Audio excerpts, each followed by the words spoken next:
Hello, this is Xbox Ahoy, and this is the bonus footage from my time with the MSMC. Now, the emblem this week was pretty obvious. It was, of course, well, it's my very own channel emblem. And I think I might actually stick with that particular emblem for the remainder of the videos. Just, well, you know, it saves me a little bit of time. Because, well, it's hard work coming up with a new emblem every single week. Anyway, so we had 3 videos this week. I actually put the Tribolt video out later than expected. It came out on the Thursday. Then we had the MSMC video, and then we had the long barrel. Now, the latter two, bit of a contentious pun for both of those, but for different reasons. CodeStar30 referring to the MSMC pun by saying, "Hey look, a racist pun, haha." Oh, come along now, really was not that offensive. I mean, sure, it does tap into a stereotype, but it's not a particularly negative stereotype. Nor is it attached to a sweeping generalization. If you didn't watch the video, the pun was, this Indian gun will curry favor, and in the heat of battle will spice up your game. Something like that, anyway. So we touched on the fact that it's an Indian gun, then we mentioned curry, heat, and spice. Why the reference? Well, curry is a well-known part of Indian cuisine, and they're known for being, well, spicy, which is to say, hot. And also, spices, major export of India from all the way back to ancient times. India has been a major source of the spice trade. So really it's just a series of sort of cultural references. Not really racist though, I'd liken it to making a comparison between the British and fish and chips or tea. And, you know, as a Briton who doesn't drink tea, I wouldn't be particularly offended if somebody implied a connection between Britain and tea, because I know, you know, tea is a commonly consumed drink here in Britain. Anyway, I think the point is, if you get offended by a reference to culture, even if it is a relatively broad reference made by someone who might not be intimately familiar with Indian culture, I think maybe you're being a little bit too sensitive. Mind you, the reception on the long barrel pun was even worse. A lot of you seemed to think that I was making a reference to the male genitalia. I mentioned no such thing. If your mind instantly went there, then maybe you're the one with a problem. I was just talking about relative barrel lengths and the pros and cons of each. Anyway, moving on from the bad puns, let's take the next question. Vegas Plays HD says, have you ever thought about doing weapon guides on different games, such as Battlefield or Fallout? You can certainly rest assured that I've considered different games, certainly. And as I mentioned, it is highly likely I'll be starting to cover a selection of different games once I finish the Black Ops 2 series. As for whether there'll be weapon guides or not, that rather depends on the game. The trouble with some games is they have an awful lot of weapons, and so a sort of per weapon series could span quite a considerable length. I suppose that presents 2 options with regard to covering the arsenal featured in such games. The first of which is to do shorter videos on each of the guns, or the second of which is to group guns together into categories. For instance, with Fallout, I could split the guns into different categories as per their in-game category. So, small weapons, large weapons, explosive weapons, energy weapons, that sort of thing. The same applies for Battlefield, or alternatively what I could do is a single video for each class. So, video for support, a video for recon, so on and so forth. But most of this depends on my circumstances at the time of the release of the game. I might be inclined to do a shorter series if there's another game that comes out at the same time. So I think I might very well play it by ear. Actually, speaking of non-Call of Duty videos, I have something in the works for my main channel. It's actually something that's not game-specific at all. It applies to the Xbox 360 as a whole. And it should be a pretty good video. It should be a combination of interesting and amusing, which should hopefully go down reasonably well. Coupled with its broader appeal, I'm hoping it'll perform pretty well. I'm planning to release that on May the 1st, which is it's a Wednesday in a couple of weeks from now. Like I say, I'm pretty confident that it should go down reasonably well. It's a well-researched and reasonably well-written video, I'd like to think. And because of its broader topic, it should hopefully appeal to a wide audience. But time will tell, time will tell. I think over the next few months I might slip in a few extra videos just to sort of test the waters and gauge the reception to stuff which isn't weapon guides. Because while I do plan to cover Modern Warfare 4 or Modern Warfare Ghost or whatever whatever it ends up being called, I do kind of want an escape plan for when Call of Duty fails, and it will fail because that's the nature of games. And I do rather think that the dawn of a new generation will bring the winds of change. So in order to weather the storm, I will try and remain as flexible as possible. Anyway, I should probably answer your questions instead of babbling on about my channel. Mr. Applenator says, Stu, have you ever seen the Syndicate project since you both live in Manchester? No, I haven't met the guy, actually. Manchester is a fairly large place, so the odds of us meeting by chance are fairly long. Really, I should make the effort to go to more gaming events to stand a better chance of meeting these folk. There was supposed to be a Machinima UK meetup of some description, but I'm not sure if that ever came to fruition. I'd probably go to something like that. I think I'd buy a few people in the UK scene a beer or two. Syndicate included, of course, assuming that he's old enough. I know he's old enough, but he is pretty young. But yeah, there are some good guys in the UK scene, and I would like to meet some of them at some point. Death Note Keeper asks, what are your thoughts on Treyarch releasing no more weapon DLC for Black Ops 2? Yes, it was recently confirmed that there will be no more weapon DLC. Presumably this is because they've hit their memory cap and, well, they don't have any more space for any more weapons. As far as how I feel about this, I'm actually pretty pleased. It's nice to be able to put a cap on how many episodes are left. And don't get me wrong, I do like Black Ops 2, I genuinely do, but I would be glad to finish the series, and to finish it slightly sooner is good news. Mr. Hyper Diaper asks, Stu, with GCSE examinations coming up in May-June time for us 15-16-year-olds in the UK, what revision techniques would you recommend for someone who is easily distracted? Do you know, I was never very good at revising stuff, I've got to be honest with you. It can be something that can be quite hard to motivate yourself in terms of doing, because, well, you've already covered the topic before. To revise it can be a little bit on the dull side.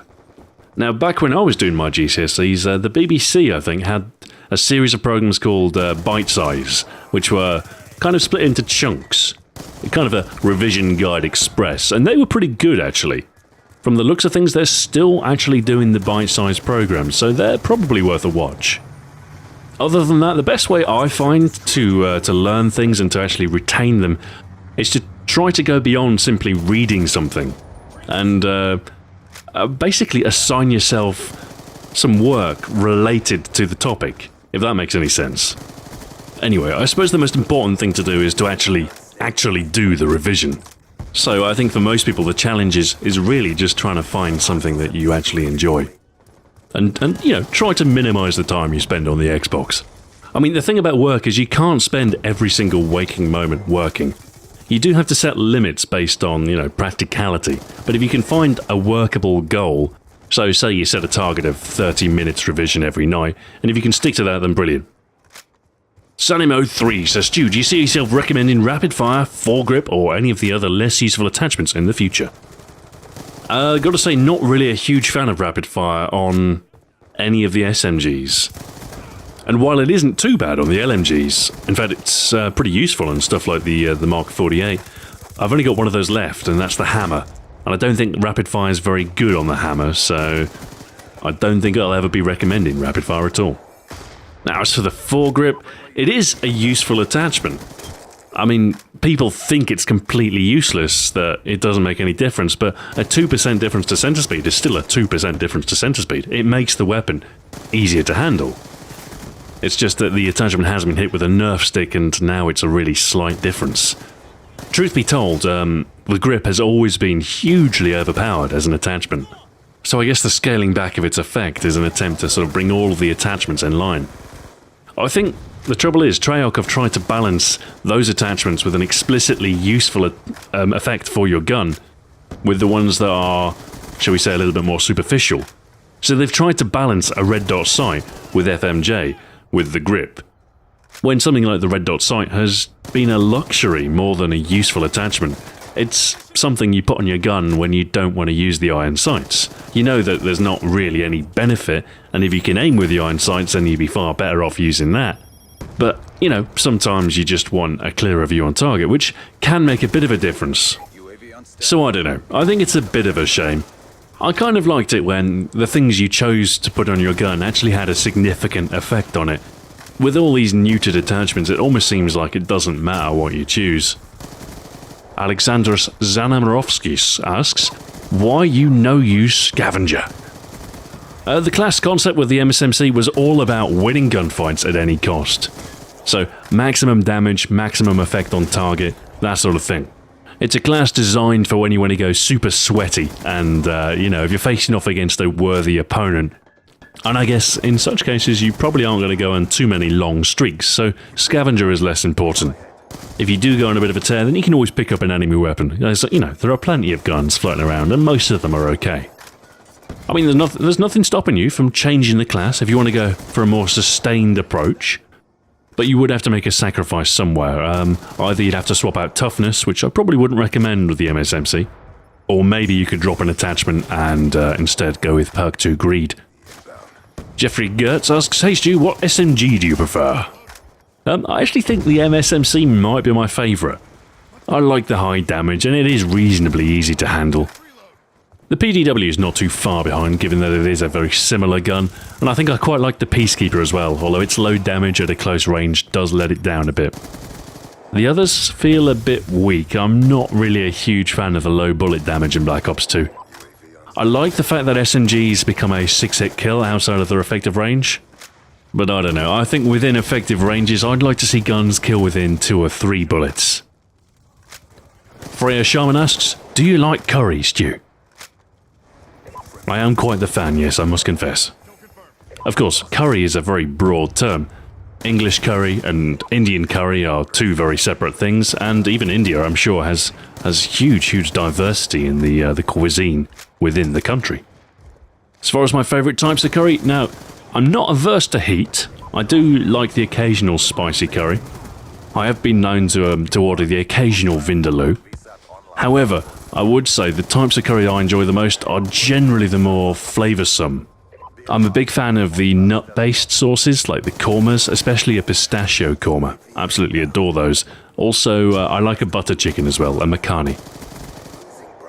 Buster Boisel says, the Uzi is almost unrelated to the MSMC, both in real life and in COD depictions. I know you're under time constraints, but have you considered dropping the related weapon panel altogether? Oh, do come along now, there are some similarities. I believe the MSMC's design in real life is loosely based on some of the Uzi's operation.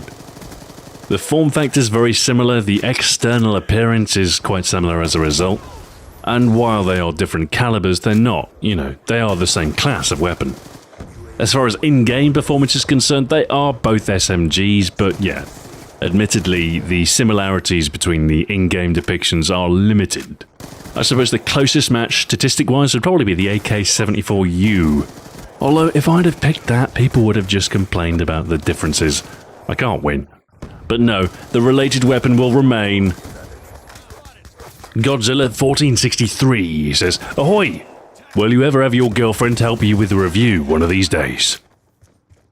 It is unlikely. She's not a fan of Call of Duty, would you believe? And I don't think she'd have much interest in sort of putting her voice or anything like that to a video either. Shy Guy HQ says, would you ever consider selling t-shirts or other merch? I actually considered this, possibly for the first time, when I rolled out the new channel logo and all the rest of it. I thought, ooh, that would look quite good in a t-shirt or stickers or something. It is something that I might consider at some point if I can find a service that I'm satisfied with. Mashimama Respawn says, Stu, is it just me, or do you have an obsession with lightweight?